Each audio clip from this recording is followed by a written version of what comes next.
కృష్ణుడు బోధించిన భగవద్గీత అర్జునుడికే అయినప్పటికీ అందులో ఉన్న ఒక్కొక్క కాన్సెప్ట్ మన డే టు డే లైఫ్ మెరుగుపడటానికి బాగా ఉపయోగపడతాయి. కాకపోతే వాటిని అర్థం చేసుకుని అలవర్చుకునే ఓపికతో పాటు ఓపెన్ మైండ్ సెట్ ఉండాలి. సో ఇవాళ యంగ్స్టర్స్ వాళ్ళ జీవితంలో గుర్తించాల్సిన కొన్ని ముఖ్యమైన పాయింట్స్ ని భగవద్గీతని డీకోడ్ చేసి సింపుల్ పదాలతో ఎక్స్ప్లోర్ చేద్దాం.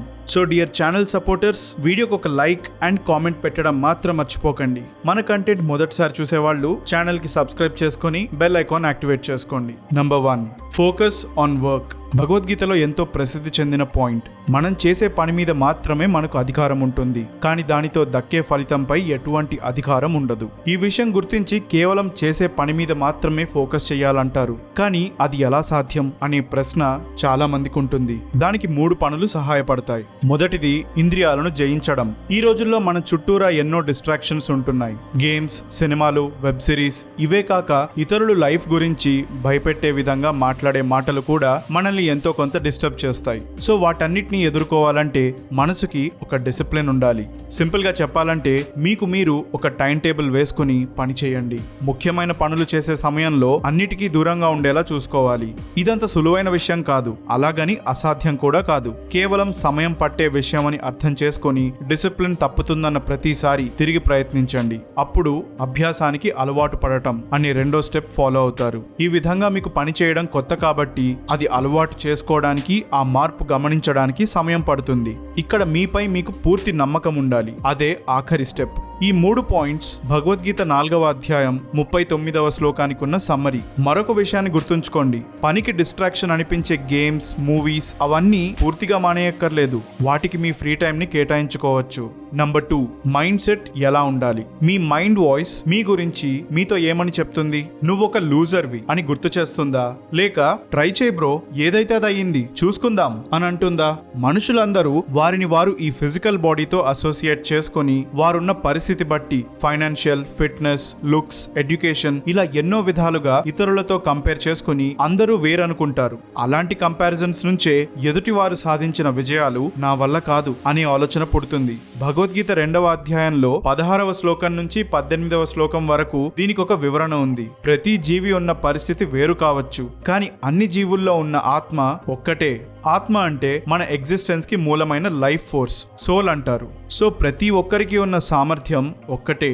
ఇది గుర్తించిన క్షణం ఇతరుల వల్ల సాధ్యమైన పని నా వల్ల కూడా అవుతుంది అనే ఆలోచన మొదలయ్యి మైండ్ లో కాన్ఫిడెన్స్ కి పునాది పడుతుంది. Number 3, comfort zone. మనం కంఫర్ట్ జోన్ లో ఉన్నామా లేదా అని గుర్తించడానికి ఒక సింపుల్ దారి ఉంది. మీరు చేయాల్సిన పని చేయడానికి ఏవైనా కారణాలు చెప్పి తప్పించుకుంటే అదే మీరు ఎంచుకున్న కంఫర్ట్ జోన్.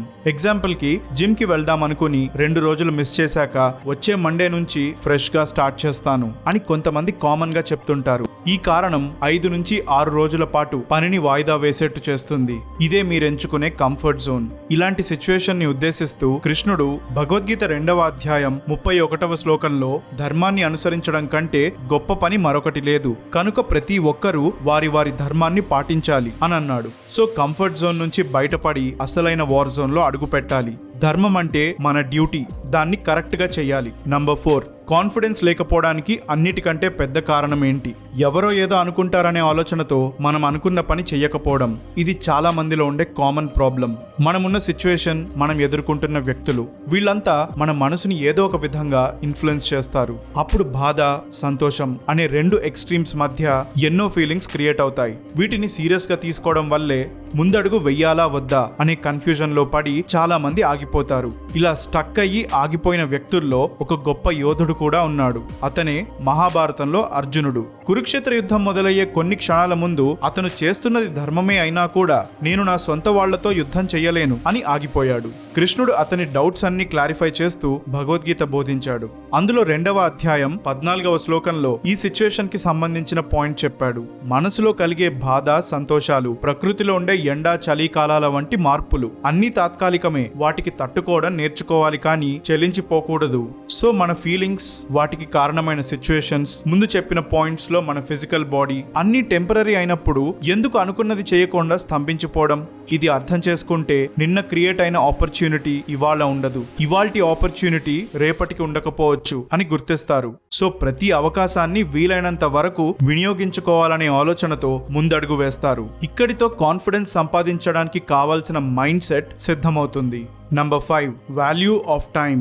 కృష్ణుడు సమయం అంటే ఏంటని భగవద్గీతలో 3 సార్లు వివరించాడు. కాలః కలయతాం అహం, సమయాన్ని అదుపు చేసేది నేనే. అహం ఏవాక్షయ కాలో, ఆ అంతులేని సమయాన్ని నేనే. కాలోస్మి లోకక్షయకృత్ ప్రవృద్ధో, ఏ సమయమైతే గడుస్తూ సృష్టిలో ఉన్న ప్రతి అంశాన్ని వినాశనం చేస్తుందో అదే సమయాన్ని నేను అని అర్థం. మొత్తంగా టైం అంటే ఆ సుప్రీం కాన్షియస్నెస్ అని, దాన్ని ఎంతగా గౌరవిస్తామో, మనసులో దానికి ఎంత ముఖ్య స్థానాన్ని ఇస్తామో అంతే గౌరవాన్ని, ప్రాముఖ్యతను సమయానికి కూడా ఇవ్వాలని ఈ శ్లోకాలు సూచిస్తున్నాయి. సుప్రీం కాన్షియస్నెస్ అంటే పరమాత్మ లేదా పరబ్రహ్మం. దీని స్వరూపాలైన కృష్ణ, విష్ణు, శివ, శక్తి ఇలా ఎవరైనా కావచ్చు. వాళ్లకు మీ మనసులో ఎంత స్థానం ఉంటుందో అంతే స్థానాన్ని ఈ సమయానికి కూడా ఇవ్వాలి. అప్పుడు ఏదేమైనా సరే సమయం గడిచిపోతుంది, మన లైఫ్ తరిగిపోతుంది. కాబట్టి ఏం చేసినా, ఏం చెయ్యాలనుకున్నా సమయాన్ని వృధా చేయకుండా వీలైనంత వరకు సద్వినియోగపరచుకొని జీవించాలి అనే ఆలోచన పుడుతుంది. Number 6, balance in life. ఈ రోజుల్లో ఎవ్వరి లైఫ్ ని గమనించినా ముందుగా వర్క్, తర్వాత నచ్చిన హాబీస్, టైం కుదిరితే ఫ్యామిలీతో స్పెండ్ చేస్తారు. ఆఖరిగా హెల్త్ అండ్ స్పిరిచువాలిటీ. ఈ ఆఖరి 2 కాన్సెప్ట్స్ కి ఎక్కువ ఇంపార్టెన్స్ ఇవ్వని వాళ్ళు చాలా మందే ఉంటారు. ఇక్కడ ఒక లాజిక్ గమనించండి.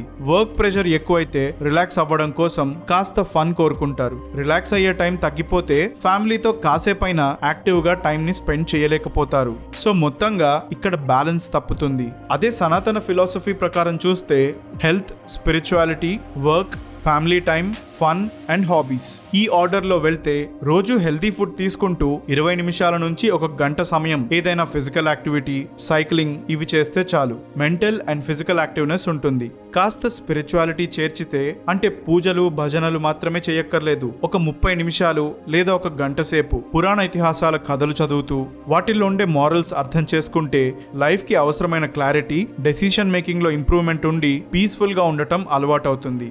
ఇప్పుడు ఈ యాక్టివ్నెస్ అండ్ క్లారిటీతో వర్క్ లైఫ్ సాఫీగా సాగుతుంది. దీనికి 8 నుంచి 10 గంటలు గడిచిపోతాయి. ఆ టైమింగ్ పూర్తయ్యాక మీకు కుదిరినంతసేపు, అట్లీస్ట్ 1 గంట సేపు ఫ్యామిలీతో టైం స్పెండ్ చేయండి. మనసులో ఉన్న ఆలోచనలు డిస్కస్ చేయండి. అప్పుడు ఒకరికొకరు ఇచ్చుకునే మారల్ సపోర్ట్తో అందరూ మానసికంగా బలపడతారు. ఫైనల్గా ఫన్, ఎంటర్టైన్మెంట్ లేదా హాబీస్, వీటికి 2 గంటల సమయం కేటాయించినా చాలు. ఇక్కడి వరకు రోజులో 14 గంటల సమయాన్ని ఉపయోగించాం. మరో 2 గంటలు మనకు తెలియకుండానే నిద్ర లేచినప్పటి నుంచి మళ్ళీ నిద్రపోయే వరకు చేసే రెగ్యులర్ యాక్టివిటీస్కి వెళ్ళిపోతుంది. ఆఖరిగా మిగిలేది 8 గంటలు. ఈ మొత్తాన్ని నిద్రకు కేటాయించుకుంటే ఒక హెల్దీ లైఫ్కి చాలా ఉపయోగపడుతుంది. టైమింగ్స్ ఇవే డ్యూరేషన్లో మెయింటైన్ చేయాలని కాదు, ఇదొక అప్రాక్సిమేట్ క్యాల్కులేషన్ మాత్రమే. కాకపోతే ఇందులో ప్రయారిటీస్ మాత్రం ముఖ్యం. ఇలాంటి ప్రయారిటైజేషన్ ఉంటే లైఫ్లో బ్యాలెన్స్ ఉన్నట్టే అని భగవద్గీత 6వ అధ్యాయం 16వ శ్లోకం చెప్తుంది. నాత్యశ్నతస్తు యోగోస్థి నచైకాంతం అనశ్నతః నచాతి స్వప్నశీలస్య జాగ్రతో నైవ చార్జున. నంబర్ 7, ఎమోషనల్ ఇంటెలిజెన్స్ అంటే స్థితప్రజ్ఞత. దీన్ని సాధించడానికి కృష్ణుడు చెప్పిన మాట, కష్టాలకు కృంగిపోకుండా, సుఖాల వెంట పాకులాడకుండా, అభిమానం, భయం, క్రోధం వీటన్నిటినీ విడిచిపెట్టడానికి సిద్ధపడేవాడు అయ్యుండాలి. మన లైఫ్ లో కష్టాలు, సుఖాలు ఈ రెండింటినీ కనెక్ట్ చేసే ఒక సింపుల్ పాయింట్, సొల్యూషన్. ప్రతి పరిస్థితిని ఎలా హ్యాండిల్ చేయాలో తెలిస్తే అదే సొల్యూషన్. తెలియకపోతే అదే పరిస్థితి సమస్య అవుతుంది. సమస్య తీరితే అదే సుఖం. ఇంకాస్త వివరంగా చూద్దాం. ఎగ్జాంపుల్ కి, మీరు పనిచేసే చోట ఒక వ్యక్తి ఎప్పుడూ మిమ్మల్ని బాధ పెడుతూ మాట్లాడటం సమస్యగా ఉంటే వారికి వీలైనంత వరకు దూరంగా ఉండటం, వాళ్ళ మాటలు పట్టించుకోకపోవడం, అది కుదరకపోతే తెలివితేటలతో చాకచక్యంగా వారిని మీ స్నేహితులుగా మార్చుకోవడం సొల్యూషన్స్ అవుతాయి. ఆ తర్వాత దొరికే ఆనందమే సుఖం. సో ఏ ప్రాబ్లం ఎదురైనా దాన్ని ఎలా సాల్వ్ చేయాలని ఆలోచించడం మొదలు పెడితే మానసికంగా కృంగిపోరు. సుఖం గురించి ప్రత్యేకంగా ఆలోచించాల్సిన పనుండదు. అదే కాక ఇదొక ప్రాక్టీస్ గా మారితే సమస్య అనిపించే ప్రతి సిచ్యువేషన్ ఒక కొత్త విషయాన్ని నేర్పించి మన క్యారెక్టర్ మెరుగుపడటానికి సాయపడుతుందని తెలుసుకుంటారు. సుఖాల విషయానికి వస్తే వాటికి మరొక పర్స్పెక్టివ్ ఉంది. అదే కోరిక. మనం కావాలనుకునే ప్రతి సుఖం ఒక కోరిక నుంచి పుడుతుంది. ఇందాకటి ఎగ్జాంపుల్లో చూస్తే ఆ వ్యక్తి మిమ్మల్ని బాధ పెట్టకూడదు అనే కోరిక తీరినప్పుడే ఆనందం అనే సుఖం మొదలవుతుంది. కోరికలు ఉండటం సహజం, కానీ వాటి పట్ల కొన్ని జాగ్రత్తలు తీసుకోకపోతే ఎన్నో సమస్యలు మొదలవుతాయి. అది ఎలాగో కృష్ణుడు చెప్పిన 2 పాయింట్స్ గమనించండి. ప్రతి మనిషి తన ఇంద్రియాలను ఆకట్టుకునే విషయాలపై ఇష్టం పెంచుకుని వాటిపై మక్కువ పెంచుకుంటారు. మక్కువ పెరిగితే అది కోరికగా మారుతుంది. అదే కోరిక తీరకపోతే కోపం కలుగుతుంది. ఈ కోపం పెరిగితే విచక్షణ కోల్పోతాం. అది మతిమరుపుకి దారితీసి మనలో ఉన్న బుద్ధిని నశింపచేస్తుంది. ఇక మనలో ఉన్న బుద్ధి నశించినప్పుడు అంతా పతనమే. ఉదాహరణకి రావణాసురుడు గొప్ప విద్వానుడు, శివభక్తుడు, వేదాలు శాస్త్రాలు నేర్చి దేవతలను సైతం గడగడలాడించినవాడు. ఇంతటి పేరు ప్రతిష్టలు పొందిన రావణాసురుడు కేవలం సీతమ్మను పొందాలన్న ఒక్క కోరికపై పెంచుకున్న మక్కువ కారణంగా అంతమయ్యాడు. ఇక్కడ అతని కోరిక వాంఛగా మారి తన జ్ఞానాన్ని చీకటిలా కమ్మేసింది. దానితో విచక్షణ కోల్పోయి పరస్త్రీ వ్యామోహంలో పడి ఒక పెద్ద తప్పు చేస్తున్నాడన్న విషయాన్ని గుర్తించలేకపోయాడు. చివరికి తనతో పాటు తన సోదరుణ్ణి, పుత్రులను కోల్పోయాడు. ఇదే పాయింట్ ముందు చెప్పిన ఎగ్జాంపుల్లో ఇంప్లిమెంట్ చేస్తే ఎదుటి వ్యక్తి మీతో సున్నితంగా మాట్లాడాలనే కోరిక తీరనప్పుడు వచ్చే కోపంతో మీకు అప్పటి వరకు ఉన్న మనశ్శాంతిని కోల్పోయి అది మీరు పనిచేస్తున్న చోటని మర్చిపోయి ఆ వ్యక్తితో గొడవకు దిగితే ప్రొఫెషనల్ గా మీ లైఫ్ ఎన్నో విధాలుగా దెబ్బతింటుంది. మొత్తానికి మీరు మెంటల్ స్టెబిలిటీని కోల్పోతారు. సో ఇప్పుడు మీరు ఆలోచించాల్సిన విషయం మనసులో ఉన్న గాఢమైన కోరికలేవి. మీరు అనుకున్న ఎక్స్పెక్టేషన్స్ లో ఏది ఫుల్ఫిల్ కాకపోతే కోపం వస్తుంది. ఇలా మిమ్మల్ని మీరే ప్రశ్నించుకోండి.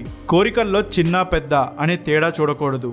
నాతో అందరూ సున్నితంగా ప్రవర్తించాలి, నన్ను ఎవ్వరూ చులకన చెయ్యకూడదు, గాయపరచకూడదు, ఇలాంటి ఏ చిన్న ఎక్స్పెక్టేషన్ అయినా కోరికే అవుతుంది. అవి జరిగినా జరగకపోయినా వాటిపై మక్కువ పెంచుకోకూడదు. కృష్ణుడు భగవద్గీతలో ఇదే విషయాన్ని గుర్తు చేస్తూ దేనికి మక్కువ చూపించని వ్యక్తి మంచి జరిగినా చెడు జరిగినా రెండిటికి చెలించకుండా ఉంటే చాలు, స్థితప్రజ్ఞత సాధించినట్టే అని అన్నాడు. పరిస్థితులు అనుకూలంగా ఉంటే సంతోషంలో మునిగిపోవటం, అదే పరిస్థితి అనుకూలంగా లేకపోతే బాధలో కూరుకుపోవడం చేస్తుంటారు. లైఫ్లో అన్నిటినీ ఎక్స్పీరియన్స్ చెయ్యాలి, కానీ ఎక్స్ట్రీమ్స్ కి వెళ్ళడం మన మెంటల్ స్టేట్ కి మంచిది కాదు. అంటే ఎప్పుడూ బాధ కలిగించే సిచ్యువేషన్ ని మాత్రమే తలుచుకుంటే లైఫ్ లో ఉండే మిగతా ఆస్పెక్ట్స్ పై కాన్సన్ట్రేట్ చేయడానికి ఉపయోగపడే ఉత్సాహాన్ని కోల్పోతారు. ఒకవేళ ఎప్పుడూ విజయం సాధించిన సంఘటనలనే గుర్తు చేసుకుంటే గర్వం పెరిగి కొత్త పరిస్థితులకు అలవాటు పడలేక ఇతరులతో మంచి సంబంధాలు పెంచుకునే అవకాశాన్ని కోల్పోతాం. ఇలా భగవద్గీత వివరించే విషయాలు ఎన్నో ఉన్నాయి. రాబోయే వీడియోస్ లో వాటిని ఒక్కొక్కటిగా మరింత డీటెయిల్ గా ఎక్స్ప్లెయిన్ చేస్తాను. దానికి మీ సపోర్ట్ చాలా అవసరం. సింపుల్ గా ఈ వీడియోకి ఒక లైక్ కొట్టండి. అలాగే భగవద్గీత సొల్యూషన్స్ అనే సెగ్మెంట్ లో ఏమేం టాపిక్స్ నేను ఎక్స్ప్లెయిన్ చేయాలని మీరు కోరుకుంటున్నారో కామెంట్స్ లో చెప్పండి. ఇక అప్లోడ్ అయ్యే వీడియోస్ మిస్ అవ్వకూడదంటే సబ్స్క్రైబ్ చేసుకుని ఆ బెల్ ఐకాన్ యాక్టివేట్ చేసుకుంటే చాలు. సో అది ఫ్రెండ్స్ ఇవాల్టి వీడియో. నేను మీ లైఫ్ ఫర్ అమర్. తిరిగి కలుస్తూనే ఉందాం.